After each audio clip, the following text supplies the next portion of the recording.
প্রথমেই বলে নেই সূরাতুল ফালাক এবং সূরাতুন নাস পবিত্র কোরআনের 113 এবং 114 নম্বর সূরা। আমরা জানি আল কোরআনুল কারীমে 114টা সূরা আছে। তার সবচেয়ে বড় সূরা সূরাতুল বাকারা, সবচেয়ে ছোট সূরা সূরাতুল কাউসার। আমরা জানি যে সূরাতুল বাকারা এবং সূরা আল ইমরান আমাদের জন্য পরকালে সুপারিশ করবে। রাসূল সাল্লাল্লাহু আলাইহি ওয়াসাল্লাম বলেছেন, যেই ঘরে সূরা বাকারা তিলাওয়াত করা হয় সেখান থেকে শয়তান চলে যায়। তিনি বলেছেন, কিয়ামতের মাঠে সূরা বাকারা এবং সূরা আল ইমরান মেঘের মতো পাঠকারীকে ছায়া দিবে। তিনি আরও বলেছেন সূরাতুল মুলক, যে ব্যক্তি সূরা মুলক প্রতি রাতে পাঠ করে, আর ইসলামে রাত শুরু হয় সূর্য ডোবার পর থেকে, আমাদের 12টা 31 মতো নয়, এটা পশ্চিমা সভ্যতা থেকে আসছে, যেটা এখন আমাদের কেবলা। তো ওই সূরাতুল মুলক যে ব্যক্তি সূর্য ডোবার পর থেকে নিয়ে ঘুমানোর আগ পর্যন্ত বা রাতের বেলা পাঠ করবে, রাসূল সাল্লাল্লাহু আলাইহি ওয়াসাল্লাম বলেছেন কিয়ামতের দিনে তো সুপারিশ করবেই, এছাড়াও এই সূরা তাকে কবরের আযাব থেকে রক্ষা করবে ইনশাআল্লাহ। এটা বিশাল ব্যাপার, এটা একটা বিশাল অ্যামেজিং ব্যাপার। তিনি আরও বলেছেন সূরা ইখলাস সম্পর্কে, যে 3 বার যদি সূরা ইখলাস কেউ পাঠ করে সে ব্যক্তি 1 খতম কোরআনের নেকি পাবে ইনশাআল্লাহ। তিনি বলেছেন সূরাতুল ইখলাস হলো কোরআনের 1/3 3 ভাগের 1 ভাগ। একজন সাহাবী ছিলেন যিনি প্রত্যেক সলাতেই প্রত্যেক রাকাতেই সূরা ইখলাস পাঠ করতেন। মানে তার অভ্যাস ছিল এমন, তিনি যাই তেলাওয়াত করতেন তার শেষে গিয়ে সূরা ইখলাস পাঠ করতেন। তো মুসল্লিরা একদিন কমপ্লেন করলো রাসূল সাল্লাল্লাহু আলাইহি ওয়াসাল্লামের কাছে যে অমুক ইমাম এই কাজটা করে। তিনি তাকে ডাকলেন এবং জিজ্ঞাসা করলেন যে তুমি এই কাজটা কেন করো। তিনি বললেন, ইয়া রাসূলুল্লাহ সাল্লাল্লাহু আলাইহি ওয়াসাল্লাম, আমি এই সূরাটাকে ভালোবাসি, আমি সূরা ইখলাসকে ভালোবাসি। তিনি বললেন, এই ভালোবাসাই তোমাকে জান্নাতে প্রবেশ করাবে। দেখুন,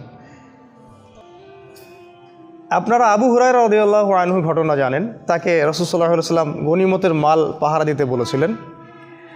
তো চোর আসছিল তার কাছে পরপর 3 রাত, তিনি 2 রাত ছেড়ে দিয়েছিলেন, শেষ রাতে ছাড়েননি, ধরেছিলেন। তো সেই চোর তাকে বলেছিল যে আমাকে যদি তুমি ছেড়ে দাও আজকের মতো, তাহলে আমি তোমাকে এমন একটা আমল শিখিয়ে দিব যেটা তোমাকে সারা রাত শয়তান এবং জিন এবং যাবতীয় অকল্যাণ থেকে হেফাজত করবে। তা আবু হুরায়রা রাদিয়াল্লাহু আনহু বললেন, আমাকে শিখাও, সেটা কী আমল? তিনি বললেন যে যদি তুমি ঘুমানোর আগে আয়াতুল কুরসি তেলাওয়াত করো তাহলে সারা রাত যাবতীয় অকল্যাণ থেকে তুমি হেফাজতে থাকবে। তো তিনি তার কাছ থেকে এই জ্ঞানটা নিয়ে তাকে ছেড়ে দিলেন। পরের দিন সকালে রাসূল সাল্লাল্লাহু আলাইহি ওয়াসাল্লাম বললেন যে তোমার গত রাতের চোরের কি খবর? কারণ আল্লাহ পাক তো তাকে আগেই জানিয়ে দিয়েছেন ওহীর মাধ্যমে। তো তিনি বললেন, ইয়া রাসূলুল্লাহ, এরকম ঘটনা ঘটছিল, আমি তো ছেড়ে দিছি, আর সে তো আমাকে একটা আমল শিখাই দিছে। তখন তিনি বললেন যে তোমাকে আমলটা শিখিয়ে দিয়েছে সে ছিল ইবলিস, কিন্তু সে বরাবরই মিথ্যা বলে, এই কথাটা সে সত্য বলেছে। তার মানে ইবলিসের কাছ থেকেও খায়ের নেওয়া যায় যদি সেটা রাসূল সাল্লাল্লাহু আলাইহি ওয়াসাল্লাম এবং আল্লাহর বিধানের অনুকূলে হয়। ঠিক আছে, আর আমরা এখন সত্য বা ভালোটা নিতে চাই না। সত্য বা ভালো যার মাঝেই আছে নিতে হবে, ভালোটুকু নিতে হবে, আর খারাপ তো সবার মাঝেই আছে, সেটাকে ছাড়লে ভালো হয়। এভাবে আমরা হয়তো ঐক্যবদ্ধ হতে পারবো, অন্য কোনো পথ আমার কাছে জানা নাই। যাই হোক, এরপরে আরও আছে যে একবার রাসূল সাল্লাল্লাহু আলাইহি ওয়াসাল্লাম এক সাহাবীকে বলেছেন সূরাতুল বাকারা, আমি আবার বলছি সূরাতুল বাকারা, এটা হচ্ছে মানুষের জীবনে বরকতের কারণ। মানুষের জীবনে যে বরকতটা হয় এটার কারণ হচ্ছে সূরা বাকারা। আর যখন এটা মানুষ তেলাওয়াত করা ছেড়ে দিবে তখন তার জীবনে খাসারা নেমে আসবে, বরকতটা উঠে যাবে। একটু খেয়াল করে দেখবেন আমাদের জীবনের মধ্যে বারাকা আস্তে আস্তে উঠে যাচ্ছে কি না। এটা অন্যতম একটা কারণ হচ্ছে এই যে আমাদের সাথে সূরা বাকারার সম্পর্ক নাই। তিনি বলেছেন সূরা বাকারার শেষ 2 আয়াত অথবা কোনো বর্ণনায় শেষ 3 আয়াত যে ব্যক্তি রাতের বেলা পাঠ করবে, আমি আবার বলছি রাত মানে সূর্য ডোবার পর থেকে, রাতের বেলা পাঠ করবে, সারা রাত নফল সলাতের নেকি সে পেয়ে যাবে ইনশাআল্লাহ। এটা আলী রাদিয়াল্লাহু আনহু একবার বলছিলেন যে কোনো জ্ঞানী ব্যক্তি যার বিবেক আছে তার পক্ষে সম্ভবই না যে রাতের বেলা সে সূরা বাকারার শেষ 2 আয়াত পাঠ করবে না। কারণ মাত্র 2টা আয়াত পাঠ করলে আপনি সারা রাত নফল ইবাদতের নেকি পাচ্ছেন। শুধু তাই নয়, যাবতীয় দৃশ্য অদৃশ্যের অকল্যাণ থেকেও এটা আপনাকে হেফাজত করবে ইনশাআল্লাহ। আরেকবার তিনি বলেছেন সাল্লাল্লাহু আলাইহি ওয়াসাল্লাম যে ব্যক্তি ফরজ সালাতের পরে, আমরা তো ফরজ নামাজের পরে ইমাম সাহেবের অপেক্ষায় বসে থাকি, তিনি বলেছেন যে ব্যক্তি ফরজ সালাতের পর বিসমিল্লাহির রহমানির রহিম পরে আয়াতুল কুরসি তেলাওয়াত করবেন, আল্লাহু লা ইলাহা ইল্লা হুয়াল হাইয়ুল কাইয়ুম, এখান থেকে সূরা বাকারার 255 নম্বর আয়াতটা আয়াতুল কুরসি, তাই না? এইটা যদি পড়ে কেউ, রাসূল সাল্লাল্লাহু আলাইহি ওয়াসাল্লাম বলেছেন মৃত্যু ছাড়া তার জান্নাতে প্রবেশ করার কোনো বাধা নাই। সেই ব্যক্তি মারা গেলে জান্নাতে চলে যাবে ইনশাআল্লাহ। এই যে ফজিলতপূর্ণ ব্যাপারগুলো আছে সবগুলো কোরআনের সাথে সম্পর্কিত, এগুলো বললেই একটা লেকচার শেষ হয়ে যাবে আর কি। তো আমাদের সূরার দিকে আসি, এরকম প্রতিটা সূরার ক্ষেত্রেই আছে কম বেশি। সূরাতুল ফালাক আর নাসকে বলা হয় মুআউইজাতাইন, শব্দটা একটু কঠিন। মুআউইজাতাইন মানে আশ্রয়ে প্রার্থনার দুইটা সূরা, আশ্রয় প্রার্থনার দুইটা সূরা। আজকে সূরাটাকে আপনাদেরকে অন্যভাবে শেখাবো ইনশাআল্লাহ। আমি বলেছি এটা 113 এবং 114 নম্বর সূরা। এই সূরাটা মাক্কি, মাক্কি সূরা বোঝেন? যে সূরাগুলো মক্কায় নাজিল হয়েছে হিজরতের আগে, আর যেগুলো মদিনায় নাজিল হয়েছে সেগুলো হলো মাদানী সূরা। মাক্কি সূরাতে কিছু জিনিস কমন থাকে, কমনগুলো হচ্ছে এখানে তাওহীদ, রিসালাত, পরকাল, মৃত্যু, কবর, পুনরুত্থান, এই বিষয়গুলোর আলোচনা বেশি আসছে মাক্কি সূরায়। কারণ শুরুর দিকে তো সবাই অমুসলিম, তাদেরকে আগে না আল্লাহর দিকে নিয়ে আসতে হবে, তারপরে না বিধান প্রয়োগ করবেন, তাই না? বোমা মেরে কি আর ইসলাম কায়েম হয়? আগে মানুষের ভিতরটা তো সংশোধন করতে হবে। এই হলো পদ্ধতি। রাসূল সাল্লাল্লাহু আলাইহি ওয়াসাল্লাম মক্কায় ছিলেন 13 বছর। 13 বছর, এই 13 বছরে যতগুলো সূরা নাজিল হয়েছে সবগুলোকে বলা হয় মাক্কি সূরা। আর হিজরত করার পরে যে সূরাগুলো সেগুলো হলো মাদানী সূরা। মাক্কি সূরার সংখ্যা কত কেউ কি বলতে পারবেন? 86টা, মাশাআল্লাহ। আর মাদানী সূরার সংখ্যা 28টা, মাশাআল্লাহ। এই হলো 114 সূরা। তো এই সূরাতুল ফালাক আর নাস, যেটা আজকে আমাদের আলোচনার টপিক, এটার একটা শানে নজুল আছে। শানে নজুল মানে হচ্ছে নাজিল হওয়ার প্রেক্ষাপট, নাজিল হওয়ার প্রেক্ষাপট। প্রত্যেকটা মনে রাখবেন, প্রত্যেকটা সূরা, প্রত্যেকটা আয়াত এর নাজিল হওয়ার পিছনে কোনো না কোনো ঘটনা আছে। শুধু তাই নয়, যে হাদিসগুলো আমরা জানি এই হাদিসগুলোরও শানে নজুল আছে, এই হাদিসগুলোরও শানে নজুল আছে। তো এখানে আপনাকে খেয়াল রাখতে হবে যে আয়াত বা যে সূরা আপনি পড়ছেন তার পিছনের ঘটনাটা কি, কোন প্রেক্ষাপটে এই আয়াত বা এই সূরাটা নাজিল হয়েছে। যদি আপনি এই পুরো গল্পটা না বোঝেন তাহলে কোরআনের আয়াত দিয়েও আপনি বিভ্রান্ত হতে পারেন। যেমন অনেক ভাই আমাদের জিহাদের আয়াত শুনে কিন্তু বিভ্রান্ত হয়ে যাচ্ছে। আবার অনেক ভাই আছেন যারা হাদিসের কোন হাদিস কোথায় প্রয়োগ করতে হয় সেটার জ্ঞান হারিয়ে ফেলছেন। এখন দেখা যাচ্ছে গরুর মাথা ছাগলের লেজে আর ছাগলের মাথা গরুর লেজে লাগা দেওয়া হচ্ছে, ঠিক আছে? এটা সমস্যা। তো এই জন্য শানে নজুল জানার দরকার আছে। সূরা ফালাক আর নাসের শানে নজুল হচ্ছে এই যে একবার রাসূল সাল্লাল্লাহু আলাইহি ওয়াসাল্লামকে জাদু করা হয়েছিল। মারাত্মক ব্যাপার, আমাদের নবীকে জাদু করা হয়েছিল। জাদু সত্য, রাসূল সাল্লাল্লাহু আলাইহি ওয়াসাল্লাম জাদুগ্রস্ত নিজেই হয়েছিলেন, ঠিক আছে? আর জাদু যে সত্য এর প্রমাণে কোরআনে অসংখ্য আয়াত আছে, অনেক আয়াত আছে। ওই মুসা আলাইহিস সালামের আগ থেকে শুরু করে কিয়ামতের আগ পর্যন্ত জাদু থাকবে, এর অস্তিত্ব আছে। সমস্যা হচ্ছে এগুলো প্র্যাকটিস করা আমাদের জন্য হারাম। কেউ যদি জাদু প্র্যাকটিস করে, ইসলামের শরীয়ত অনুযায়ী তার শাস্তি কি জানেন? তাকে হত্যা করতে হবে, এটা তার শাস্তি। ইসলামিক স্টেটের যিনি প্রেসিডেন্ট থাকবেন তার আদেশে সেটা হবে। যেমন আমাদের মৃত্যুদণ্ড, ঠিক ওই রকম জাদুর শাস্তি মৃত্যুদণ্ড। যাই হোক, আমাদের নবীকে জাদু করা করেছিল এক ইহুদি মহিলা। ইহুদি মহিলা, তার মানে ইহুদিরা জাদুতে পাণ্ডিত্য রাখে। আজকের দিন পর্যন্ত ইহুদিরা জাদু প্র্যাকটিস করে, আজকের দিন পর্যন্ত। এবং তারা সায়েন্স বলে যত কিছু প্রচার করছে সব কিছু সায়েন্স নয়, এর পিছনে আছে সেহের বা জাদু। ইভেন আপনি টেলিভিশন সেটের মধ্যে যা যা দেখছেন তার পিছনেও আছে সেহের বা জাদু। আমাদের মা বোনদেরকে ঘন্টার পর ঘন্টা ধরে রাখছে টেলিভিশন, আইসোলেশন, হিপনোটাইজ করে ফেলছে, নেশা হয়ে গেছে। অনেক রকম জাদু আছে। আমি জাদু নিয়ে 5টা খুতবা দিতে পারবো ইনশাআল্লাহ, কারণ আমার স্টাডিজ ওই বেসটাই জাদু, সেহের। এটার উপর ডক্টরেটও করা যায়, অনেক স্কলার এটার উপর ডক্টরেট করেছেন। আমি যেটা বলছিলাম যে রাসূল সাল্লাল্লাহু আলাইহি ওয়াসাল্লামকে জাদুগ্রস্ত করা হয়েছিল, একজন ইহুদি মহিলা জাদু করেছিলেন তার মাথার চুল দিয়ে। তার চিরুনি থেকে মাথার চুল কোনোভাবে সে চুরি করেছিল বা কোনোভাবে ম্যানেজ করেছিল করে সেখানে সে কুফুরি কালাম এবং মন্ত্রতন্ত্র পড়ে ফু দিয়েছিল। ফু দিয়ে সেখানে 11টা গিট দিয়েছিল, 11টা গিট দিয়েছিল। খেয়াল করে দেখবেন সূরা ফালাক আর নাসের মধ্যে 11টা আয়াত আছে, দুইটা মিলে 11টা আয়াত আছে। আচ্ছা, এই যে জাদুটাকে করা হলো, ইহুদি মহিলা জাদু করলো, আর এটা বলে রাখি যে তাকে সারা জীবন ইহুদিরা কষ্ট দিয়েছে। আর আজ পর্যন্ত আমাদের সবচেয়ে বড় শত্রু ইহুদিরাই। আল্লাহ পাক কোরআনে সেটা বলেছেন যে সূরা মাইদা পড়ে দেখবেন, তোমাদের সবচেয়ে বেশি শত্রুতা রাখে তোমাদের সাথে ইহুদি জাতি এবং মুশরিকরা, যারা একে অপরের বন্ধু।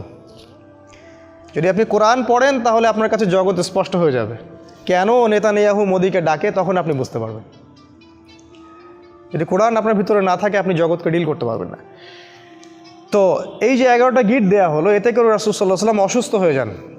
যখন জাদু করা হয় কারো প্রতি, সে অসুস্থ হয়ে যাবে। ইভেন সবচেয়ে পরহেজগার মানুষও জাদুগ্রস্ত হতে পারে, আপনি আমি যে কেউ হতে পারি। যারা ইসলামী বিধান পালন করেন না, কোরআনের সাথে সম্পর্ক কম বা নাই, হারাম রিজিকের সাথে সম্পর্ক আছে, যারা সুদ খাচ্ছেন, গান বাজনা করতেছেন, যারা বাদ্যযন্ত্রের সাথে সম্পর্কিত, যারা অশ্লীল টিভি মুভি এগুলো দেখছেন, এদের জাদুগ্রস্ত হওয়ার সম্ভাবনা 95%। একবার জাদুগ্রস্ত হয়ে গেলে তাকে রিকভার করা খুবই ডিফিকাল্ট। এই জন্য ইসলাম এই প্রোটেকশনগুলো দিয়েছে, কারণ একবার জাদুগ্রস্ত হয়ে গেলে এটাকে সলভ করা খুবই ডিফিকাল্ট। কারণ জাদু জিনের সহযোগিতা ছাড়া হয় না। যারা জাদু করে তারা জিনকে তাবে করে। আপনারা কিন্তু কোরআন পড়লে দেখবেন আল্লাহ পাক বলেছেন জাহান্নামের ইন্ধন হবে মানুষ আর জিন, যারা একে অপরকে সহযোগিতা করত। আজ পর্যন্ত কিছু মানুষ আছে এই পৃথিবীতে, আপনার আশপাশেও, যারা জিনের সহযোগিতা নিয়ে বিভিন্ন কুফুরি কালাম তন্ত্রমন্ত্র করে, এবং গ্রামাঞ্চলে এটার প্রচলন অনেক বেশি। ঠিক আছে, ইভেন এখন শহরেও এগুলো ঢুকে পড়ছে। প্রেমের জোড়া দেওয়ার জন্যে, বাড়ির বরকতের জন্যে, স্বামী স্ত্রীর সম্পর্ক উন্নয়নের জন্য বিভিন্ন কাজে এগুলো করা হচ্ছে। এবং আমাদের দেশে কবিরাজের সংখ্যা তো অভাব নাই। আর যেহেতু এগুলো সম্পর্কে আমরা জানি কম, আমরা কিছু হইলেই ওদের কাছে দৌড়াই। এই সুযোগটা ওরা আমাদের কাছ থেকে নেয়, নিয়ে সে এদিক থেকেও টাকা খায়, ওদিক থেকেও টাকা খায়। শয়তান, এক কথায় শয়তানের চেলাপেলা এগুলা। তো আল্লাহ রসুলকে ইহুদিরা জাদু করেছিল, এবং আপনারা জানেন কি না যে ইহুদিরা তাকে হত্যা করারও চেষ্টা করেছিল, তার খাবারের মধ্যে বিষও দিয়েছিল। যে জাতি আমাদের নবীকে হত্যা করতে পারে এবং যে জাতি অসংখ্য নবীকে আগে হত্যা করে আসছে, কিভাবে আমরা ভাবলাম যে তারা আমাদের বন্ধু? অথচ আল্লাহ কোরআনে বলছেন তারা কখনো তোমাদের কল্যাণ চায় না, তারা ভিতরে যেটা গোপন করে সেটা আরও বেশি ভয়ঙ্কর। ঠিক আছে, তো তিনি এই জাদুগ্রস্ত হয়ে রাসূল সাল্লাল্লাহু আলাইহি ওয়াসাল্লাম যে সমস্যাটা হলো সেটা হলো তিনি ভুলে যাচ্ছিলেন, কোনো কাজ করলে মনে রাখতে পারছিলেন না। এমনকি তিনি তার স্ত্রীর কাছে গিয়েছেন কি না সেটাও মনে রাখতে পারছিলেন না। তো জাদুগ্রস্ত হলে খুব খারাপ অবস্থা হয়। এই জন্য আমার রিকোয়েস্ট থাকবে যে আপনারা অনতিবিলম্বে কোরআন, সুন্নাহ, সহি, জিকির, আজগার, দোয়া, কালাম এগুলো শিখে নেবেন এবং সকাল সন্ধ্যা এগুলো প্র্যাকটিস করবেন। তখন ইনশাল্লাহ কোনো জিন বা কোনো জাদুকর আপনার কোনো ক্ষতি করতে পারবে না। তো এই যে সমস্যাটা রাসূল সাল্লাল্লাহু আলাইহি ওয়াসাল্লামের হলো, এরপরে একদিন তিনি শুয়ে আছেন আর আল্লাহর পক্ষ থেকে দুইজন ফেরেশতা তার কাছে আসলেন।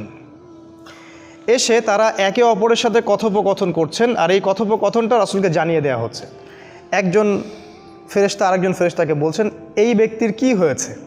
ওই ফেরেশতা জবাব দিচ্ছেন যে তাকে জাদু করা হয়েছে। আবার ইনি বলছেন কে জাদু করেছে, মানে কথোপকথনের মাধ্যমে তাকে মেসেজ দেওয়া হচ্ছে। উনি বলছেন যে অমুক মহিলা জাদু করেছে। তিনি বলছেন জাদু কি দিয়ে করা হয়েছে? উনি বলছেন জাদু চুল দিয়ে করা হয়েছে। ইনি বলছেন জাদু উপকরণ কোথায় আছে? উনি বলছেন জাদুর উপকরণ অমুক কুয়ার নিচে আছে, অমুক কুয়ার নিচে আছে। এবার তিনি মেসেজ পাইলেন যে জাদুর উপকরণ আসলে কোথায় আছে।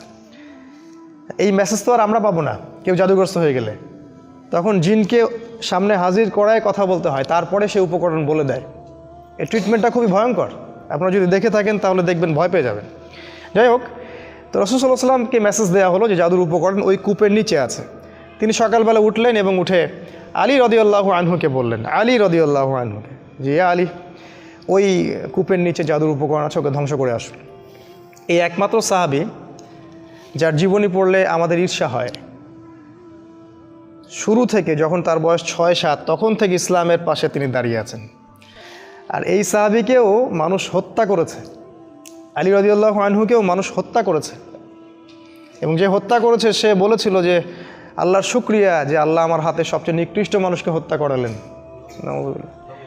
তাহলে এই যে আমরা একটা সমাজে কথা শুনি না যে লোকটা দোষ না করলে কি আর এমনি জেলে আছে, ঠিক না কথাটা।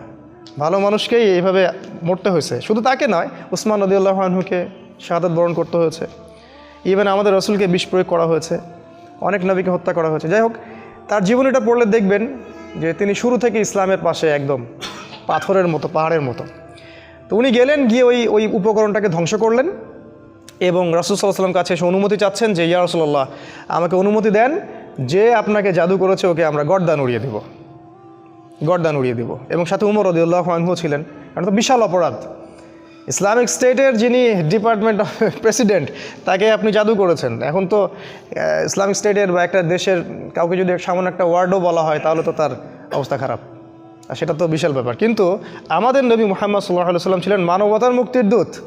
তিনি বললেন যে আমি ওই মহিলাকে মাফ করে দিলাম। তিনি বললেন আমি ওই মহিলাটাকে মাফ করে দিলাম। কারণ এই যে ঘটনাটা ঘটলো, এটা আসলে কাদের জন্য ঘটলো জানেন? তার উম্মাহর জন্য ঘটলো। এই ঘটনাটার মধ্য দিয়ে আল্লাহ পাক আমাদেরকে 2টা সূরা দিলেন, যাতে কিয়ামত পর্যন্ত মানুষ এই সব সমস্যা থেকে বেঁচে থাকতে পারে। এটা আল্লাহর হিকমা, প্রজ্ঞা। আল্লাহ পাক ইউসুফ আলাইহিস সালামকে জেল খাটাইছেন, খাটান নাই? ইউসুফ আলাইহিস সালামের ওই জেলে যাওয়ার বদৌলতে লক্ষ লক্ষ মানুষ দুর্ভিক্ষ থেকে বেঁচে গেছে, বেঁচে যায় নাই? এই হলো আল্লাহর হিকমা। মাঝে মাঝে যে বিপদগুলো আমাদের হয়, এর পিছনে কোনো না কোনো কল্যাণ, খায়ের থাকে, যেটা আমরা বুঝতে পারি না। রাসূল সাল্লাল্লাহু আলাইহি ওয়াসাল্লাম তাকে মাফ করে দিলেন, এবং তখন সূরা ফালাক এবং নাস নাজিল হলো একসাথে নাজিল হলো, এবং তিনি তিলাওয়াত করছিলেন একটা একটা করে আয়াত, আর ওই একটা একটা করে গিট খুলে যাচ্ছিল। ঠিক আছে, এই হলো এর শানে নজুল বা নাজিলের প্রেক্ষাপট। এবার আসেন এর ফজিলত 2টা বলি। সূরা নাস এবং ফালাকের স্পেশাল কিছু ফজিলত আছে।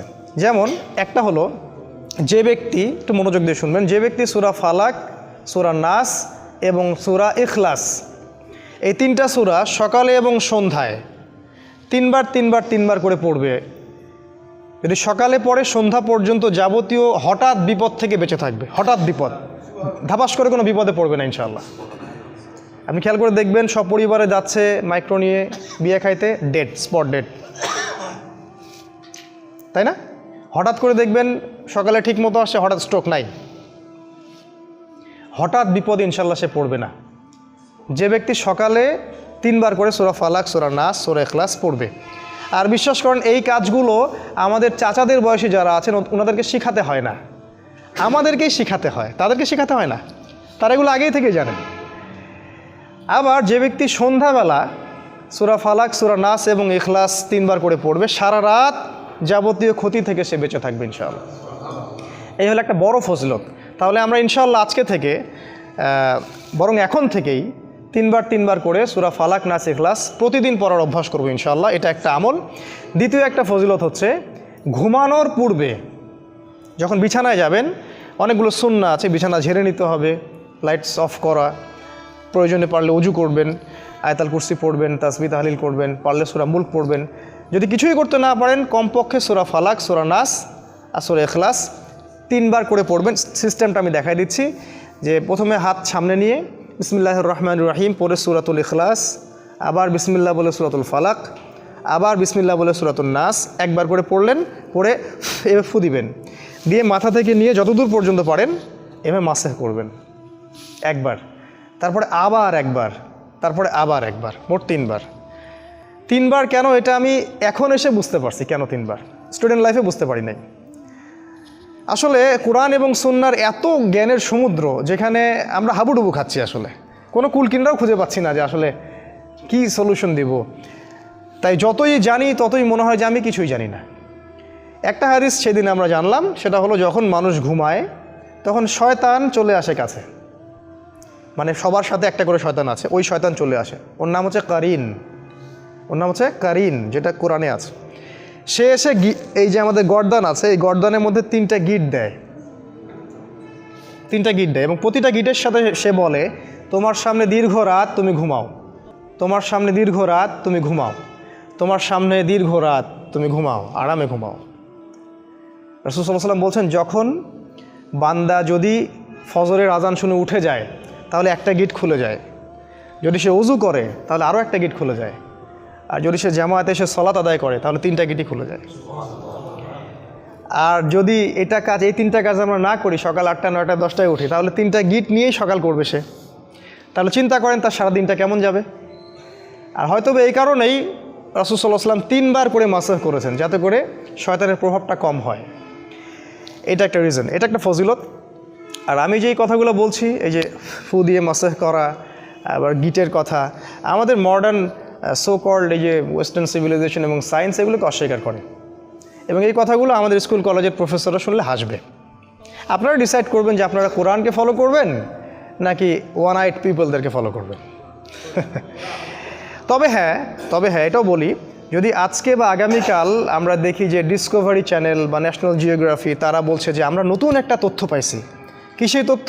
মানুষ যখন ঘুমায় তখন এই হয়, এটা হয়, সেটা হয়, একজন সত্তা এসে গিট দেয়, হ্যাঁ, তারপরে আরেকটা কী জানি বললাম, এই যে যখন মানুষ ভালো কোনো কালাম পরে ফু দেয় তখন শরীর ভালো ফিল করে, একটা নাম দিয়ে দিল কঠিন একটা মেডিকেল সায়েন্সের কোনো নাম, তখন মানুষ ঠিকই বিশ্বাস করবে, অবশ্যই বিশ্বাস করবে।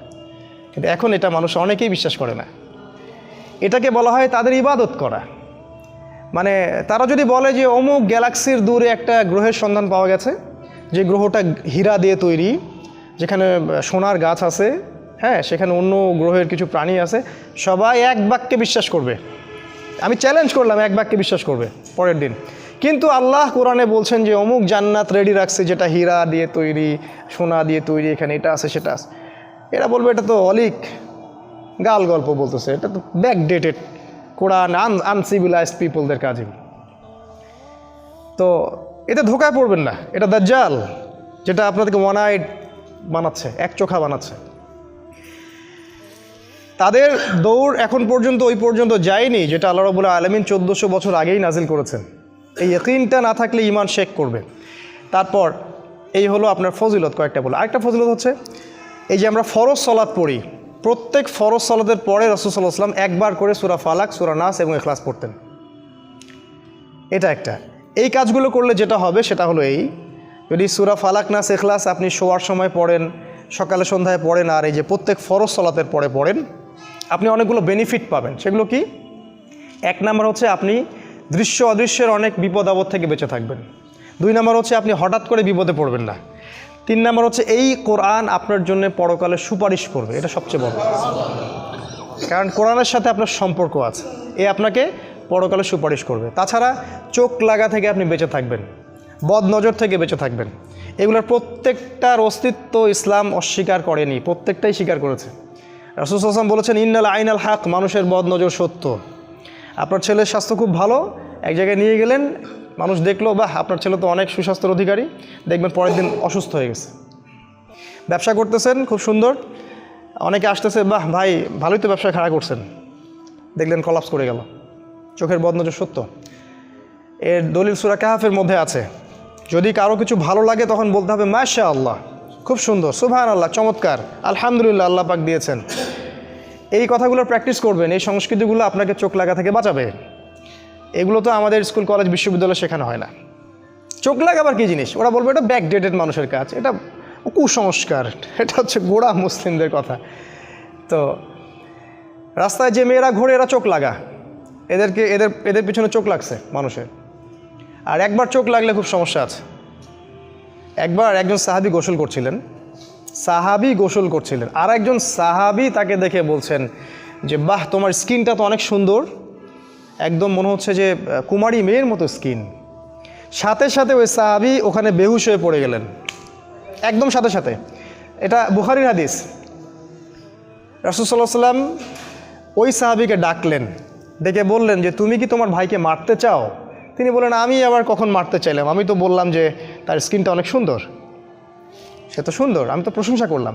তখন তিনি বললেন যে কেন তুমি কল্যাণের বা বরকতের দোয়া করলা না? মাশাআল্লাহ ভাই তোমার স্কিনটা অনেক সুন্দর, মাশাআল্লাহ, আলহামদুলিল্লাহ, বারাকাল্লাহ ফিক, এগুলো কেন বললা না?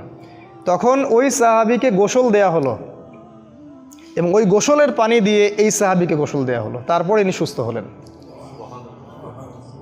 তখন রাসূল বলেছেন ইন্নাল আইনাল হক, চোখের বদ নজর সত্য। তো যাই হোক, এই হলো সূরা ফালাক নাসের কিছু ফজিলত, অনেক ফজিলত, এটা সব বলে শেষ করা যাবে না। এখন আমরা আসছি শুধুমাত্র এর শাব্দিক অর্থগুলো আপনাদেরকে একটু শেয়ার করে শেষ করবো ইনশাআল্লাহ। সূরা ফালাক আর নাস একসাথে আমি আগে অনুবাদ করে দিচ্ছি আপনাকে। বিসমিল্লাহির রহমানির রহিম। আল্লাহ পাক বলেছেন কুল, সবাই আমি জানি মুখস্থ আছে। কুল মানে হচ্ছে বলুন। আউযু, আউযু মানে আমি আশ্রয় প্রার্থনা করছি। আউযু মানে আমি আশ্রয় প্রার্থনা করছি। আর নাউযু মানে আমরা আশ্রয় প্রার্থনা করছি। যখন আপনি বলেন আউযু বিল্লাহ, এটা এক বচনে, আর যদি বলেন নাউযু বিল্লাহ, এটা বহু বচনে। ঠিক আছে, ভালো কথা। অ্যারাবিক গ্রামার শিখবেন টুকটাক, না হলে কী হবে জানেন? না হলে যেটা হয়, আমি একটা মসজিদে দেখেছি যে একজন ইমাম আছেন, মাশাআল্লাহ, আল্লাহ পাক তাকে নেখায়াত দারাজ করুক, তিনি প্রতিদিন নিজের জন্য দোয়া করেন আর মুসল্লি আমিন আমিন বলে। তিনি প্রতিদিন নিজের জন্য দোয়া করেন, সব এক বচনে তার জন্যই দোয়া করেন। আল্লাহ, হে আল্লাহ আমাকে বার্ধক্য থেকে বাঁচাও, হে আল্লাহ আমাকে কবরের আযাব থেকে বাঁচাও, হে আল্লাহ আমাকে রিজিকে বরকত দাও, আর সবাই আমিন আমিন বলে উঠে চলে যায়। তাহলে তাদের দোয়ার কি হইল? তো দোয়া বহু বচনে করতে হতো। যাই হোক, অ্যারাবিক গ্রামার একটু শিখবেন টুকটাক। কুল মানে বলুন, আউযু মানে আমি আশ্রয় প্রার্থনা করছি, বিরব্বিল ফালাক। বিরব্বিল ফালাক, বিরব্বি মানে রবের কাছে বা রবের নিকটে, আর ফালাক মানে হচ্ছে সকাল বা প্রভাত বা উষা। এ আয়াতের সরল অর্থ হলো বলুন, হে নবী আপনি বলুন যে আমি সকালের রবের কাছে আশ্রয় প্রার্থনা করছি। এটা প্রথম আয়াত। তারপরে হলো মিন শাররি মা খালাক। মিন মানে হতে, আর শার মানে হচ্ছে ক্ষতি। শারুন মানে ক্ষতি বা অনিষ্ট বা অকল্যাণ। মা খালাকা মানে যা কিছু তিনি সৃষ্টি করেছেন। আল্লাহ পাক যত কিছু সৃষ্টি করেছেন, সমস্ত সৃষ্টির ক্ষতি থেকে আমি আল্লাহর বা সকালের রবের আশ্রয় প্রার্থনা করছি। সমস্ত সৃষ্টি পড়ে গেল এখানে, এক কথায় সব শেষ। আর আল্লাহ নিজে এবং তার কালাম কোরআন, আল্লাহ নিজে এবং তার কালাম কোরআন বাদ দিয়ে সবই তো তার সৃষ্টি। আল্লাহ নিজে এবং তার কালাম কোরআন বাদ দিয়ে সব কিছুই তার সৃষ্টি। তো এই সমস্ত সৃষ্টির কোনো না কোনো অকল্যাণও আছে। এই অকল্যাণগুলো থেকে আমি হে আল্লাহ আপনার আশ্রয় প্রার্থনা করছি, সকালের রবের আশ্রয় প্রার্থনা করছি। তারপরে 3 নম্বর আয়াতে আসেন, ওয়ামিন শাররি গাসিকিন ইযা ওয়াকাব। ওয়া মানে এবং, মিন শাররি মানে ক্ষতি থেকে, গাসিক মানে হচ্ছে রাত, গাসিক মানে রাত, এই যে রাত। ইযা ওয়াকাবা মানে যখন সেটা গভীর হয়, মানে গভীর রাতের অনিষ্ট থেকে বা ক্ষতি থেকে আমি আল্লাহর আশ্রয় প্রার্থনা করছি। তার মানে গভীর রাতের মধ্যে ক্ষতি আছে, যেটা আমাদের আজকে 31st নাইটের কনসার্ট যারা করবে ওরা বুঝবে না।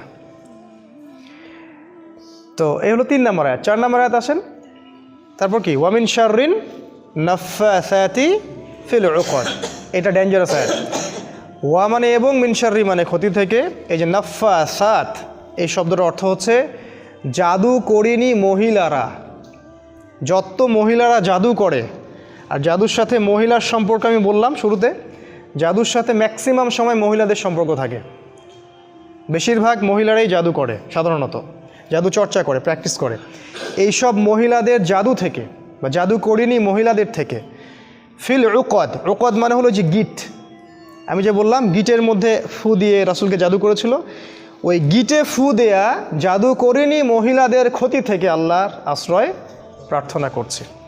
আরেকটা হচ্ছে শেষের আয়াত, ওয়ামিন শাররি হাসিদিন ইযা হাসাদ। ওয়ামিন শাররি আগের মতো এবং ক্ষতি থেকে, হাসিদ মানে হচ্ছে হিংসুক, হাসিদ মানে হিংসুক, ইযা হাসাদা যখন সে হিংসা করে। তাহলে এর আয়াতের অর্থ হচ্ছে হিংসুকের অনিষ্ট থেকে আল্লাহর আশ্রয় চাচ্ছি যখন সে হিংসা করে। এই হলো সূরাতুল ফালাকের সরল অর্থ। আবার বলছি, ভালো করে শোনেন। হে নবী আপনি বলুন আমি আশ্রয় প্রার্থনা করছি সকালের রবের কাছে, তিনি যা কিছু সৃষ্টি করেছেন সব কিছুর ক্ষতি থেকে, স্পেশালি রাতের ক্ষতি থেকে যখন সেটা গভীর হয়, এবং জাদু করিনি নারীদের ক্ষতি থেকে যারা ওই যে গিটে ফুৎকার দেয়, আর হিংসুকের হিংসা থেকে যখন সে হিংসা করে। এই হলো সূরাতুল ফালাক। সূরা নাসে আসেন, আল্লাহ বলছেন কুল বলুন আগের মতো, আউযু বিরব্বিন নাস, আমি আশ্রয় প্রার্থনা করছি রব্বিন নাস, নাস মানে মানুষ, রব মানে রব, মানুষের রবের কাছে আমি আশ্রয় প্রার্থনা করছি। মালিকিন নাস, মানুষের মালিকের কাছে আশ্রয় প্রার্থনা করছি। ইলাহিন নাস, মানুষের ইলাহের কাছে আশ্রয় প্রার্থনা করছি। কি থেকে? মিন শাররিল ওয়াসওয়াসিল খান্নাস। মিন শাররি মানে যে ক্ষতি থেকে, ওয়াসওয়াস মানে হলো কুমন্ত্রণা দেয়া, ওয়াসওয়াসা দেয়া, ওয়াসওয়াসা যেগুলো আমাদের হৃদয়ের ভিতরে আসে। খান্নাস মানে হলো আত্মগোপনকারী, যে আমাদের এই টাইম ফ্রেমের আড়ালে থাকে, দেখা যায় না, যাকে দেখা যায় না সে নিজেকে হাইড করতে পারে। এই আত্মগোপনকারী কুমন্ত্রণা দাতার অনিষ্ট থেকে আমি আশ্রয় প্রার্থনা করছি আল্লাহর। আল্লাযী ইউওয়াসউইসু ফি সুদুরিন নাস, যে ব্যক্তি মানে যে ইউওয়াসউইসু ওয়াসওয়াসা দেয়, ফি সুদুরিন নাস, সুদূর মানে যে সদর বা বুক, মানুষের হৃদয়ে, যে ওয়াসওয়াসা দেয় মানুষের হৃদয়ে, মিনাল জিন্নাতি ওয়ান নাস, জিন জাতির মধ্য থেকে এবং মানব জাতির মধ্য থেকে। এই হলো সূরা ফালাক আর নাসের সরল অনুবাদ। এবার আপনাদের আমি একটা সামারি করে দিচ্ছি, দিয়ে ছেড়ে দিচ্ছি ইনশাআল্লাহ। ভালো করে খেয়াল করলে দেখবেন এই দুটো সূরাকে একসাথে চিন্তা করতে হবে। এটা একটা প্যারালাল সূরা, আলাদা করে না, একসাথে চিন্তা করলে দেখবেন যে এই দুটো সূরায় আমরা বেশ কয়েকটা বিষয় থেকে আল্লাহর আশ্রয় চাচ্ছি। এক নাম্বার, আমরা আশ্রয় চাচ্ছিলাম আল্লাহর সমস্ত সৃষ্টির ক্ষতি থেকে, তাই না? এটা কমন, একদম সমস্ত সৃষ্টিতে যত ক্ষতি, সব ক্ষতি থেকে আল্লাহর আশ্রয় চাচ্ছিলাম। দুই নাম্বার, স্পেশালি এই ক্ষতিগুলোর মধ্যে স্পেশালি রাতের ক্ষতি থেকে, গভীর রাতের ক্ষতি থেকে। আরও চাচ্ছিলাম জাদুকরিনী মহিলাদের ক্ষতি থেকে। আরও চাচ্ছিলাম হিংসা এবং হিংসুকের অনিষ্ট থেকে। চারটা স্পেশাল। আর সূরা নাসে গিয়ে আরও আছে, সূরা নাসে একটা এক্সট্রা, সেটা হলো যে খন্নাস, হৃদয়ে ওয়াসওয়াসা দেয়, তার ক্ষতি থেকে। এই পাঁচটা স্পেশাল জিনিস থেকে আল্লাহর আশ্রয় চাচ্ছি এই দুটো সূরায়। কিন্তু কেন? কারণটা বলার আগে আরেকটা কথা বলি, সেটা হলো এই যে ক্ষতিগুলা, এগুলো থেকে আপনি সূরা ফালাক আর নাসের মাধ্যমে আশ্রয় পাবেন। তখন আশ্রয় পাবেন যখন আপনি আল্লাহকে রব হিসেবে গ্রহণ করছেন, যখন আপনি আল্লাহকে মানুষের ইলাহ হিসেবে গ্রহণ করছেন, যখন আপনি আল্লাহকে মানুষের মালিক হিসেবে গ্রহণ করছেন। আল্লাহ পাক একটার পর একটা বলছেন, রব্বিন নাস, মালিকিন নাস, ইলাহিন নাস। যে ব্যক্তির মনে সন্দেহ আছে যে আল্লাহ ছাড়া অন্য কেউ ইবাদত পাওয়ার যোগ্য, সে এই দুটো সূরা দিয়ে কোনো উপকার পাবে না। যে ব্যক্তির মধ্যে ডাউট আছে যে আল্লাহ ছাড়া কেউ সন্তান দিতে পারে, আল্লাহ ছাড়া কাউকে সেজদা করা যায়, হ্যাঁ, আল্লাহ ছাড়া অন্যরাও বিধান দিতে পারে, হ্যাঁ, আল্লাহর বিধানের চেয়ে এদের বিধান ভালো, এরকম ডাউট যাদের হৃদয়ের ভিতরে আছে, এই সব সূরা তাদের কোনো কাজে আসবে না। এগুলো আগে তাওহীদ আগে প্রতিষ্ঠা করা, যে আল্লাহ রব, তিনি মালিক, আল্লাহই রব প্রতিপালক, তিনি আবার মালিক, যার হুকুম চলে, অন্য কার হুকুম চলে না। তিনি হচ্ছেন ইলাহ, যিনি উপাসনার যোগ্য, অন্য কেউ উপাসনার যোগ্য নয়। এগুলোর তাওহীদ যার স্ট্রং ভিতরে, তারপরে আপনি এই পাঁচটা বিষয় থেকে আল্লাহর আশ্রয় চাচ্ছেন। ঠিক আছে? এই হলো সূরা ফালাকের সরল অর্থ। একটা প্রশ্ন শেষ করে দেই, সেটা হলো যে এই পাঁচটা বিষয় স্পেশালি কেন? কারণ জগতে অনেক ক্ষতি আছে। আল্লাহ আগেই বললেন যে তার সমস্ত সৃষ্টির ক্ষতি থেকে আশ্রয় চাচ্ছি, কিন্তু কিছু কিছু ক্ষতি স্পেশাল, যেগুলো আমাদের সাধ্যের বাইরে। আপনার সামনে যদি শত্রু থাকে আপনি দেখতে পারবেন, আর কিছু কিছু জিনিস আছে যেগুলো অদৃশ্য, আপনি দেখতে পারবেন না। সেই দেখার মতো চোখে আমাদের ক্ষমতা দেয়া হয়নি। আল্লাহ রাসূল বলেছেন, কুকুরেরা শয়তানকে দেখতে পারে, কুকুর শয়তানকে দেখতে পারে। আজানের সময় কুকুর চিল্লায় বেশি, আজানের সময় শয়তান পালায়। হাদিস আসছে আজানের সময় শয়তান পালায়, কুকুর শোনে বেশি আমাদের চাইতে। ঠিক আছে? এরকম বিভিন্ন প্রাণী সম্পর্কে কিন্তু আসছে, যেটা তার মানে আমাদের কিছু সীমাবদ্ধতা আছে। এই সীমাবদ্ধতার কারণে আমরা অদৃশ্যকে দেখি না। তো এই জন্যে এই যে অদৃশ্যের গায়েবের বিষয়গুলা সব ক্ষতির চাইতেও স্পেশালি বলেছেন হিংসা, হিংসুক, স্পেশালি বলেছেন রাতের অনিষ্ট, রাতের গভীরতা, স্পেশালি বলেছেন জাদুকরিনী নারীরা, আর হৃদয়ের মধ্যে ওয়াসওয়াসা দেয় যে শয়তান খান্নাস। এগুলো আমরা দেখতে পারি না কোনোটাই। আর যেটা আমরা দেখতে পারি না, সেই শত্রুর সাথে আমি কিভাবে লড়তে পারি? এটা আমার পক্ষে সম্ভব না। তাহলে কে আমার হয়ে লড়বে? যে দৃশ্য অদৃশ্য সব দেখতে পারে, যে দৃশ্য অদৃশ্য সব দেখতে পারে। এই জন্যই এই দুটো সূরাকে বলা হয় মুআউইজাতাইন, বা আশ্রয় প্রার্থনার দুইটা স্পেশাল সূরা। আর যেদিন থেকে এই সূরা নাজিল হয়েছে সেদিন থেকে রাসূল সাল্লাল্লাহু আলাইহি ওয়াসাল্লাম আগের সব দোয়াই ছেড়ে দিয়েছিলেন। আগে তিনি আশ্রয় চাওয়ার জন্য অনেকগুলো দোয়া পড়তেন, সব দোয়া ছেড়ে দিয়ে তিনি সূরা ফালাক আর নাসের প্রতি আমল করা শুরু করলেন এবং এই সূরা দুটার মধ্যে সব কিছুই চলে আসছে। আপনারা চিন্তা করেন, আজকে হয়তো অনেক লম্বা হয়ে যাবে, এই জন্য আমি আর ডিটেলস ব্রিফে গেলাম না, শুধু কয়েকটা পয়েন্ট বলে আমি শেষ করছি। সেটা হলো যে রাতের বেলা ক্ষতি আছে, একটু ভালো করে শোনেন, আমি 5 থেকে 10 মিনিটের মধ্যে শেষ করে দেবো ইনশাআল্লাহ। রাতের বেলা কিছু ক্ষতি আছে। আপনাদের বাচ্চাদেরকে কখনো সন্ধ্যার পরে বাইরে যেতে দিবেন না।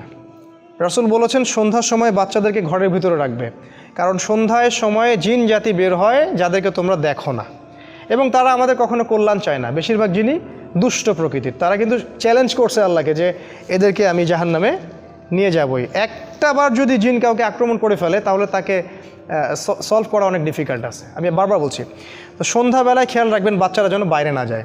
আর এখানে এই সূরা রাতের কথা আসছে, গভীর রাতে রাসূল সাল্লাল্লাহু আলাইহি ওয়াসাল্লাম বাইরে ঘোরাফেরা করতে নিষেধ করছেন। তিনি বলেছেন গভীর রাতে এমন অনেক মাখলুক আকাশে এবং জমিনের মাঝখানে থাকে যাদেরকে তোমরা দেখতে পারো না। তাই গভীর রাতে আমরা যদি বাইরে যেন না যাই আর কি। আসলে আমাদের সিস্টেম চেঞ্জ হয়ে গেছে তো, আর রাত এখন দিনের জায়গায়, দিন রাতের জায়গায়, এই জন্য এগুলো আমরা কেয়ার করি না, কিন্তু সমস্যাগুলো কিন্তু ঠিকই হচ্ছে। তারপরে আরও ব্যাপার আছে, সেটা হলো যে আমাদের সন্তানদেরকে এবং পরিবার পরিজনদেরকে সবসময় ঝাড়ফুঁক করবেন। ঝাড়ফুঁক মানে আমি তাবিজ ঝুলানো বুঝাইনি, আমি বুঝিয়েছি যে সূরা ফালাক, নাস, আয়াতুল কুরসি, সূরা বাকারা এগুলো পড়ে পড়ে ফু দিবেন। আর যারা পড়তে জানেন না তারা অডিও টেপ শুনতে পারেন, অডিও টেপ রেকর্ডিং বাসায় ছেড়ে দিবেন, ওখান থেকে দেখবেন শয়তান ইনশাল্লাহ চলে যাবে। আপনি যদি কোরআন পড়তেও না জানেন, আমার রিকোয়েস্ট হচ্ছে, কাইন্ডলি রিকোয়েস্ট হচ্ছে, কোরআন শুনবেন। কোরআন এমন একটা কিতাব, শুনতে শুনতে ওই বইয়ের প্রতি আপনার ভালোবাসা তৈরি হয়ে যাবে। একসময় আপনি ইনশাল্লাহ পড়তেও বসবেন ইনশাআল্লাহ। কোরআনের সাথে সম্পর্ক তৈরি করুন ইনশাআল্লাহ। আরও কিছু আমি টিপস দিতে যাচ্ছিলাম, সেটা হলো জাদু। এটা থেকে সেফ থাকার জন্য সকাল এবং সন্ধ্যায় অনেক আমল আছে। ফজরের পরে, মাগরিবের পরে আমলগুলো ছাড়বেন না। প্রিয় সম্মানিত ভাইয়েরা, আমার চাচার বয়সী যারা আছেন সবাইকে বলছি যে এই আমলগুলো কখনো ছাড়বেন না। যদি ছেড়ে দেন, আমি নিজের জীবন থেকে বলছি, যদি একটা দিনও আপনি আমলে গাফেলতি করেন, সেই দিনই কোনো না কোনো অ্যাক্সিডেন্ট হতে পারে, সেই দিনই হতে পারে। সো সকালে সন্ধ্যায় যে জিকির আজগারগুলো আছে সেগুলো দিকে একটু বেশি শক্তিশালী হতে হবে। যেমন কমন কিছু আয়াতুল কুরসি আছে, সূরা বাকারার শেষ 2 আয়াত আছে, সূরা হাশরের শেষ 3 আয়াত আছে না, তারপরে ওই যে তাসবিহ তাহলিল আছে, সুবহানাল্লাহ, আলহামদুলিল্লাহ। দোয়া যদি হিসাব করেন 50টা পার হয়ে যাবে। আমি কিছু দোয়ার বইয়ের নামও সাজেস্ট করছি, যেমন আইনে রসুল একটা দোয়ার বই আছে, অথবা হিসনুল মুসলিম, সবচেয়ে বেস্ট একটা দোয়ার বই হিসনুল মুসলিম কিনতে পারেন। হানাফি মাযহাবের একটা অনেক ভালো বই আছে, সেটা হলো হিসনে হাসিন, সেই বইটা আমার বাসাতেও আছে, ওইটাও ফলো করতে পারেন। তারপরে রুকিয়া একটা বই আছে, সেটাও ফলো করতে পারেন। তারপরে সহি দোয়া ঝাড়ফুঁক একটা বই আসছে মদিনা থেকে, সেটাও ফলো করতে পারেন। অনেক বই আছে, এই বইগুলো কালেক্ট করবেন এবং সকাল সন্ধ্যার দোয়াগুলো পড়বেন, তাহলে ওই জাদু এবং চোখ লাগা, বদনজর, জিনগ্রস্ততা এগুলো থেকে ইনশাল্লাহ আপনারা সেফ থাকবেন। আর একটা ক্ষতি বলছিলাম যে মহিলা, খুব সাবধান, জাদুকরীর মহিলা, কবিরাজ, এদের থেকে খুব সাবধান। রাসূল বলেছেন যদি কোনো ব্যক্তি কোনো গণকের কাছে যায়, গিয়ে খালি বলে যে দেখেন তো আমার ভবিষ্যৎটা, এগুলো হচ্ছে না আমাদের দেশে, টিয়া পাখি নিয়ে রাস্তায় বসে থাকে না, আপনাদের মনে হয় এই মসজিদের সামনেও বসেছিল একদিন। তো রাসূল বলছেন যদি সে যায় খালি জিজ্ঞাসা করে যে দেখেন তো আমার ভাগ্যে কি আছে, সে বিশ্বাস করে না, খালি জিজ্ঞাসা করেছে, তার 40 দিনের সালাত বাতিল, বলার সাথে সাথেই। আর যদি গণক যা বলেছে ওইটা যদি সে বিশ্বাস করে, ইয়াকিন করে নেয় যে হ্যাঁ আমার ভালো হবে, চাকরি বাকরি শুনতে, রাসূল সাল্লাল্লাহু আলাইহি ওয়াসাল্লাম বলছেন তার নাম এই যে কোরআন অস্বীকারীদের খাতায় লিখে দেওয়া হবে। আর এই হাদিসগুলো আমাদের বেশি চর্চার দরকার ছিল, দুর্ভাগ্যজনক এগুলো আমরা জানিও কম, আমলও কম, এই জন্য আমাদের দেশে দেখবেন এগুলোর প্রচলনটা অনেক বেশি। তো এগুলো থেকে সাবধান। আর একটা বিষয় শেষ করছি, সেটা হলো যে হিংসা আর হিংসুক, এটা খুব মারাত্মক। রাসূল বলছেন যে হিংসা করে, মানে আপনি জাস্ট হিংসা করছেন, তাহলে আপনার আমল নামার যে নেকিগুলো আছে এগুলো পুড়ে যাবে, নাউজুবিল্লাহ। রাসূল বলেছেন যে হিংসা করে, হিংসা তার নেক আমলগুলোকে খেয়ে ফেলে, ঠিক যেমন করে আগুন কাঠকে খেয়ে ফেলে, ঠিক এইভাবে নেক আমলকে হিংসা খেয়ে ফেলে। সো আমরা হিংসা থেকে দূরে থাকব। হিংসা আর ঈর্ষা কিন্তু এক জিনিস নয়। হিংসা হচ্ছে যে তোকে আল্লাহ যা দিয়েছে সেটা ধ্বংস হয়ে যাক, খারাপ নেগেটিভ জিনিস চিন্তা করা। আর ঈর্ষা হচ্ছে যে আমিও যদি ওই লোকটার মতো আল্লাহর পথে দান করতে পারতাম, আমিও যদি ওই লোকটার মতো আল্লাহর পথে মানুষকে দাওয়াত দিতে পারতাম বা ভালো কিছু বলতে পারতাম, আমি কোরআনে জ্ঞান পাইতাম, এগুলো ঈর্ষা জায়েজ। আল্লাহ রসুল বলছেন 2 জন ব্যক্তির ক্ষেত্রে ঈর্ষা জায়েজ, যাকে আল্লাহ সম্পদ দিয়েছেন এবং সে দিন রাত আল্লাহর পথে খরচ করে, এই ব্যক্তিকে দেখে ঈর্ষা করা জায়েজ যে আল্লাহ আমাকে দিলে আমিও ইনশাল্লাহ করতাম। আরেক ব্যক্তিকে দেখে জায়েজ, সে ব্যক্তির কাছে জ্ঞান আছে, কোরআন সুন্নাহর জ্ঞান আছে এবং সেই জ্ঞান দিয়ে সে মানুষকে ভালো কিছু শেখায়, এটা তার জন্য ঈর্ষা করা জায়েজ। আর হিংসা অন্য জিনিস, নেগেটিভ থট, সেটা হচ্ছে মানুষকে তোরটা ধ্বংস হয়ে যাক, এটা ঈর্ষা, হিংসা। আরেকটা হলো হিংসুক, এটা থেকে খুব সাবধান। আপনি হয়তো ঈর্ষা করছেন না কিন্তু ঈর্ষার শিকার হতে পারেন। আপনি হিংসা করছেন না কিন্তু হিংসার শিকার হতে পারেন। আর বিশ্বাস করেন আমার কথা, এটা ইসলাম বিরোধীদের মধ্যেও যেমন আছে, ইসলামপন্থীদের মধ্যেও তেমন আছে। হিংসার ছড়াছড়ি, ভিতর থেকে সবাইকে নিজের ভাই বলে বিশ্বাসই করতে পারতেছে না কেউ। হিংসা আছে, এটা আপনি তো দেখতে পাচ্ছেন না। তো এটা থেকে প্রোটেকশন কি করবেন, কি পদ্ধতিতে আপনি এটা থেকে প্রোটেকশন করবেন? যাদের নাই তো আলহামদুলিল্লাহ, তাদের তো কলবুন সালিম, তার হৃদয় তো অনেক প্রশান্ত। যেমন একজন সাহাবী সম্পর্কে রাসূল বলেছেন, ওই সাহাবী জান্নাতে যাবে, তাকে ইনভেস্টিগেট করে দেখা গেল সে তেমন কোনো আমলই করে না, খালি ফরজ ওয়াজিবের উপর আমল করে। তিনি তাকে ডাকলেন যে তুমি কি এমন আমল করো? আরেকজন সাহাবী তাকে জিজ্ঞেস করলেন, তুমি কি এমন আমল করো? রাসূল বলেছেন তুমি জান্নাতে যাবে। তিনি বলেছেন যে আমি আসলে ভাই এত তো আমল করি না, যা ফরজ ওয়াজিব আপনারা করেন সেটাই করি। আমি রাত্রে যখন ঘুমাই সবাইকে মাফ করে দিয়ে ঘুমাই। তো চাচা যদি এটা এরকম হতে পারেন, আলহামদুলিল্লাহ, আল্লাহ পাক তৌফিক দান করুন, সহজ করুন। কিন্তু যদি কেউ আপনার উপরে হিংসা করে, আপনি কি করবেন? আপনি তো বুঝতে পারবেন না। প্রোটেকশন হচ্ছে এই সূরা ফালাক। আপনি দিনরাত সূরা ফালাক পড়েন, হিংসুকের হিংসা থেকে ইনশাল্লাহ বেঁচে থাকবেন। আর লাস্ট যেটা, সেটা হলো ওয়াসওয়াসা। এই ওয়াসওয়াসা যেটা কুমন্ত্রণা, এটা একটা রোগ। ডক্টররা অনেক নাম দিয়েছে, কোরআন বলেছে ইউওয়াসউইসু ফি সুদুরিন নাস, হৃদয়ের মাঝে ওয়াসওয়াসা দেয়। দেখবেন যখনই নামাজে দাঁড়াবেন আপনি বুঝতে পারবেন যে ওয়াসওয়াসা শুরু হয়ে গেছে। এমন অনেক ঘটনা নামাজে মনে পড়বে যেটা আপনার কখনো মনেই ছিল না, ঠিক আছে, সারা জীবনে মনে ছিল না। তো এই ওয়াসওয়াসা থেকে বাঁচার বুদ্ধি হচ্ছে সূরা নাস। সূরা নাস, আমি একটা ছেলের কথা জানি, ইয়াং ছেলে, ওদের বয়সী হবে, কি জানি একটা ওয়াসওয়াসা ওর মাথায় ঢুকে গেছে যে ওর ওযু হয় না, ও সারাদিন ওযুই করতে থাকে, নামাজ ছুটে যাচ্ছে। ওর মাথায় ওযু করতেছে, মনে হচ্ছে যে এই জায়গায় মনে হয় শুকনা আছে, এটা মনে হয় হয়নি, আবার ওযু করে। আবার কিছু মানুষ আছে টয়লেট করে আসে, এই ওয়াসওয়াসা মাথায় ঢুকছে যে টয়লেট মনে হয় একটু 1 ফোঁটা 2 ফোঁটা পেশাব মনে বের হইলো, আবার সে দৌড়াচ্ছে পেশাবখানায়, আবার ওখানে একটু হাঁটাহাঁটি করতেছে। মানে ওর মাথায় ঢুকে গেছে যে কিছু না কিছু বের হচ্ছে। এগুলো শয়তানি ওয়াসওয়াসা। ওয়াসওয়াসা, আপনি ব্যাপারগুলোকে নর্মালি নিতে হবে, কিন্তু নর্মালি নিতে পারবেন তখনই যখন সূরা ফালাক নাসের উপর আমল করবেন, ঠিক আছে? এগুলো ওয়াসওয়াসা। আরও ওয়াসওয়াসা আছে, যেমন আমাদের হৃদয়ের মধ্যে অনেক সময় অনেক চিন্তা আসে, এগুলো কমন, এটা নিয়ে আপনি উদ্বিগ্ন হবেন না। রাসূলের কাছে সাহাবীরা বলেছিলেন যে আমাদের মাঝে এমন অনেক চিন্তা আসে যেগুলো প্রকাশ হওয়াটা আমরা কষ্টকর মনে করি। রাসূল বলেছেন এটা হচ্ছে ঈমানের লক্ষণ, এটা ঈমানের লক্ষণ। যখন এরকম কোনো ওয়াসওয়াসা আসবে আপনি বলবেন আমানতু বিল্লাহি ওয়া রাসূলিহি, আমানতু বিল্লাহি ওয়া রাসূলিহি। এই হলো সূরা ফালাক নাসের সংক্ষিপ্ত আজকের আলোচনা। অনেক আলোচনা করার ছিল, যেহেতু আপনাদের ধৈর্যচ্যুতি হবে, শেষ একটা হাদিস বলে আমি শেষ করছি। সেটা হলো যে রাসূল সাল্লাল্লাহু আলাইহি ওয়াসাল্লাম বলেছেন যে আল কোরআন হুজ্জাতুন লাকা আও আলাইকা। এই হাদিসটা যদি মনে রাখি আমাদের যথেষ্ট। তিনি বলেছেন এই কোরআন, অর্থাৎ এই কোরআন কিয়ামতের মাঠে তোমার পক্ষে অথবা বিপক্ষে আল্লাহর কাছে বিচার দিবে বা সাক্ষী দিবে, হয় পক্ষে না হলে বিপক্ষে। তাহলে এখন আমরা ঠান্ডা মাথায় ভাবি যে কি করলে কোরআন আমাদের পক্ষে সাক্ষী দিবে আর কি করলে আমাদের বিপক্ষে সাক্ষী দিবে। আর বিশ্বাস করেন, কোরআন যার বিপক্ষে সাক্ষী দিবে তার নাজাতের কোনো পথ নাই।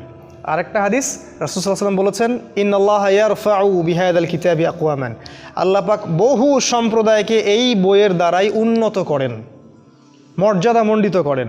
ওয়া ইয়াদাউ বিল আখরিন, আর অসংখ্য সম্প্রদায়কে আল্লাহ পাক এই বই না মানার কারণেই অপদস্থ করেন।